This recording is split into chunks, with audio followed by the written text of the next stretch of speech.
दोपहर का समय था। सूरज सिर के ऊपर नहीं बल्कि दिल के ऊपर उतर आया था। हवा में एक आलस भरी गर्माहट थी और गांव की कच्ची सड़कें जैसे ऊँघ रही थीं। उसी समय पीपल के पेड़ के नीचे सफेद चादर बिछाए एक बूढ़ा बाबा बैठा था, जिसे लोग प्यार से यीशु बाबा कहते थे। उसकी आंखों में न तो उम्र थी न थकान, बल्कि एक ऐसी गहराई थी जैसे किसी ने आसमान को दो आंखों में भर दिया हो। दोपहर में जो लोग उसके पास आते थे वे अक्सर टूटे हुए होते थे, कोई कर्ज से, कोई बीमारी से, कोई रिश्तों से और कोई खुद से। यीशु बाबा किसी को उपदेश नहीं देता था, न ऊंची आवाज करता था। वह बस सामने बैठे इंसान को ऐसे देखता था जैसे परमेश्वर उसी देह में बैठा हो, और जब वह बोलता था तो शब्द नहीं गिरते थे बल्कि शांति टपकती थी।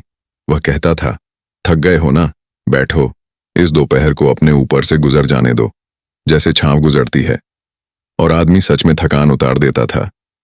एक दिन एक किसान आया जिसकी फसल सूख चुकी थी। दोपहर की धूप में उसकी आंखें भी सूखी थीं। उसने कहा, बाबा, मैंने बहुत प्रार्थना की पर कुछ नहीं बदला। यीशु बाबा मुस्कुराया और बोला, जब बीज मिट्टी में होता है तो उसे लगता है परमेश्वर ने उसे छोड़ दिया है, पर वही अंधेरा अंकुरण है। किसान चुप हो गया। उसकी सांसें गहरी हो गईं, जैसे दोपहर ने उसे गोद में ले लिया हो।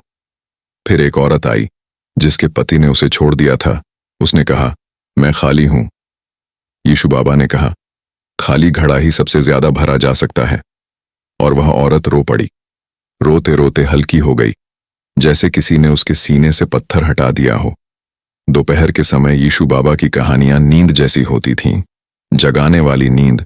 वह कहता था कि यीशु कोई दूर बैठा भगवान नहीं, बल्कि हर उस सांस में है जो हार मानने से पहले एक बार और चलती है। वह बताता था कि जब यीशु दोपहर में पहाड़ पर बैठकर प्रार्थना करते थे तो वह थके हुए लोगों के लिए करते थे, न कि ताकतवरों के लिए। और जो आदमी दोपहर में उसकी कहानी सुनता था वह आधा सो जाता था, आधा जाग जाता था, और उसी बीच कहीं उसका डर गल जाता था। एक बार एक जवान लड़का आया जो गुस्से से भरा था। उसने कहा, दुनिया ने मेरे साथ गलत किया।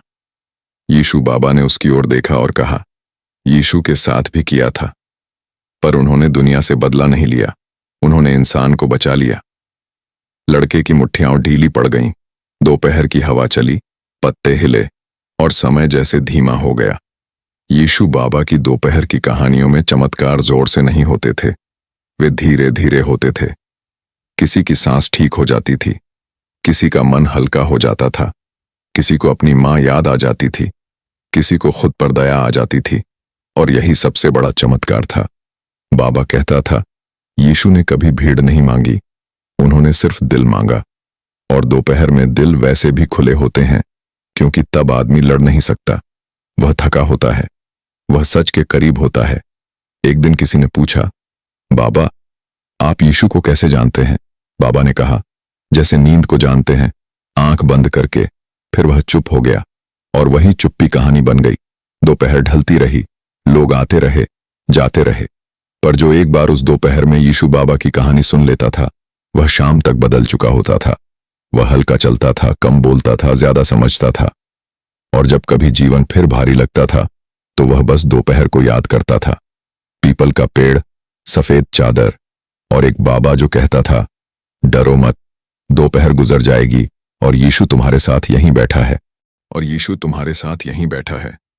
यही बात दोपहर की नींद में भी आदमी के कानों में गूंजती रहती थी। लोग जब वहां से उठकर जाते थे तो उनके कदम हल्के हो जाते थे, जैसे पैरों में बंधी रस्सियां अपने आप खुल गई हों। उसी दोपहर एक बूढ़ा सेठ आया जिसकी आंखों में पैसा था पर सुकून नहीं था। उसने कहा, मेरे पास सब है, फिर भी मन खाली है। यीशु बाबा ने पीपल के पत्तों की ओर देखते हुए कहा, जब थाली बहुत भर जाती है तो स्वाद मर जाता है, खालीपन स्वाद को जिंदा रखता है। सेठ देर तक चुप बैठा रहा। पसीना उसके माथे से टपक रहा था पर भीतर कुछ ठंडा हो रहा था। दोपहर की धूप अब नरम पड़ चुकी थी, जैसे सूरज भी सुन रहा हो। फिर एक माँ अपने बीमार बच्चे को लेकर आई। बच्चा सुस्त था, उसकी सांसें उखड़ी हुई थीं। माँ की आंखों में डर था। यीशु बाबा ने बच्चे के सिर पर हाथ रखा और कहा, डर मत, सांस को मत डराओ, उसे आराम दो। माँ ने पहली बार गहरी सांस ली और बच्चे की सांस भी धीरे हो गई। कोई चमत्कार नहीं हुआ, पर डर कम हो गया, और यही काफी था। दोपहर के समय यीशु बाबा डर को सबसे पहले बाहर निकालते थे, क्योंकि वह जानते थे कि डर निकल जाए तो शरीर और मन खुद रास्ता खोज लेते हैं। वह अक्सर कहते थे, यीशु ने सबसे पहले लोगों से यही कहा था, डरो मत। दोपहर में यह वाक्य और भी असर करता था, क्योंकि थका हुआ आदमी डर को पकड़कर बैठ नहीं सकता। एक बार किसी ने पूछा, बाबा, दोपहर में ही क्यों आते हैं लोग? बाबा मुस्कुराए और बोले, क्योंकि सुबह उम्मीद झूठ बोलती है और रात डर दिखाती है, दोपहर सच बोलती है, और सच अक्सर शांति लाता है। दोपहर ढलती जाती थी और छाया लंबी होती जाती थी, पर यीशु बाबा की आवाज वैसी ही रहती थी, धीमी, गहरी, बिना जोर, जैसे किसी कुएं से पानी निकाल रहे हों। वह कहते थे कि यीशु ने कभी किसी को बदलने की जल्दी नहीं की, उन्होंने बस साथ बैठकर समय दिया, और समय सबसे बड़ा मरहम है। एक युवक जो शहर से आया था बोला, मेरे पास समय नहीं है। बाबा ने कहा, इसलिए तुम्हारे पास सुकून भी नहीं है। युवक हंसा, फिर चुप हो गया, और उसी चुप्पी में उसे अपनी थकान दिख गई। दोपहर की कहानियां अक्सर बिना अंत के होती थीं, जैसे जीवन, कोई तालियां नहीं, कोई शोर नहीं, बस धीरे धीरे भीतर कुछ बैठ जाता था। पीपल के पत्ते सरसराते थे, और ऐसा लगता था जैसे वे भी प्रार्थना कर रहे हों। यीशु बाबा कभी कहते थे, यीशु मंदिर में नहीं, दोपहर की थकान में मिलते हैं, और लोग उस वाक्य को अपने साथ ले जाते थे, कोई जेब में नहीं बल्कि सीने में। जब सूरज पश्चिम की ओर झुकने लगता था, तब लोग उठने लगते थे। बाबा किसी को रोकते नहीं थे, वह कहते थे, जो आया है वह जाएगा, जो मिला है वह रहेगा, और सच में जो मिला होता था वह मन में रह जाता था।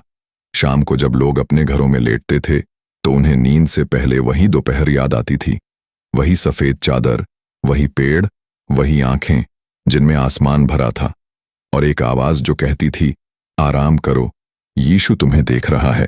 और यही कहानी हर दोपहर बिना लिखे दोहराई जाती थी, बिना किताब, बिना मंच, बिना नाम के, बस एक बाबा, एक दोपहर, और बहुत सारे थके हुए दिल जो थोड़ी देर के लिए घर आ गए थे।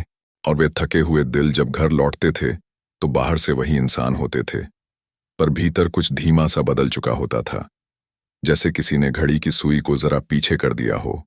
उसी दोपहर एक बूढ़ी औरत आई, जिसके हाथ कांपते थे और आंखों में बहुत पुरानी उदासी थी। उसने कहा, बाबा, सब चले गए, अब कोई मेरा नहीं। यीशु बाबा ने उसकी ओर देखा और बहुत हल्के से कहा, जिसे कोई नहीं होता उसे यीशु सबसे पहले अपना कहते हैं। और वह औरत पहली बार मुस्कुराई। उस मुस्कान में दांत कम थे, पर सुकून पूरा था। दोपहर की हवा ने उसके आंचल को छुआ, और वह ऐसे बैठी रही जैसे किसी की गोद मिल गई हो। फिर एक आदमी आया जो भीतर से टूट चुका था, पर बाहर से हंसता था। उसने कहा, मैं ठीक हूं। यीशु बाबा ने कहा, जो सच में ठीक होता है उसे यह कहने की जरूरत नहीं पड़ती। आदमी की आंखें भर आईं। दोपहर में आंसू भी शांत होते हैं, वे शोर नहीं करते, वे बस गिरते हैं और बोझ हल्का कर देते हैं।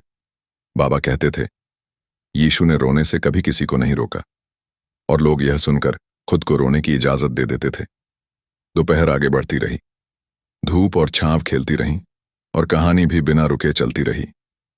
कभी किसी के शब्दों से, कभी बाबा की चुप्पी से, कभी सिर्फ हवा से। एक दिन किसी बच्चे ने पूछा, बाबा, यीशु कैसे दिखते हैं? बाबा ने हंसकर कहा, जैसे तुम्हारी माँ तुम्हें नींद में देखती है। बच्चा समझ नहीं पाया, पर उसे अच्छा लगा। दोपहर में सब कुछ समझना जरूरी नहीं होता, महसूस करना काफी होता है। यीशु बाबा अक्सर कहते थे, जो समझ में आ जाए वह ज्ञान है, जो दिल में उतर जाए वह विश्वास है। और दोपहर विश्वास का समय होती है, जब दिमाग थक जाता है और दिल आगे आ जाता है।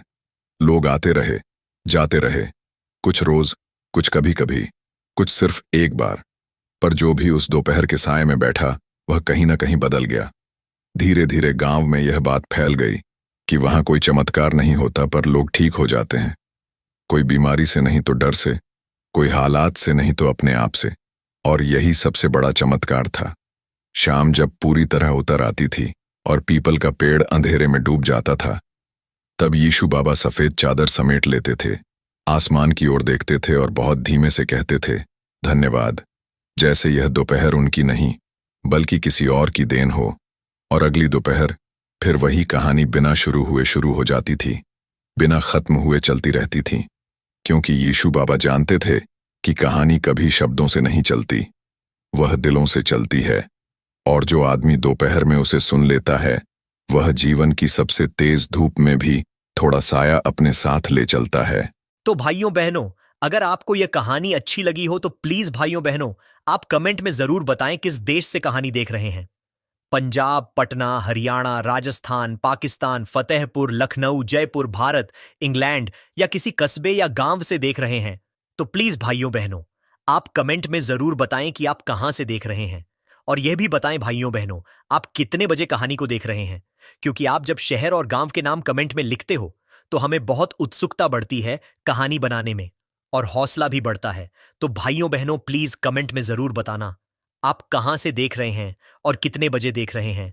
और हमारे चैनल ट्रू स्टोरी टेलिंग को सब्सक्राइब और लाइक और शेयर करना ना भूलें, ताकि मैं कोई भी कहानी यूट्यूब पर डालो तो सबसे पहले आपके स्क्रीन पर प्ले हो, ताकि आप देख सको कि मैं कौन सी कहानी डाला हूं यूट्यूब पर। तो सब्सक्राइब कर लेना भाइयों बहनों। धन्यवाद।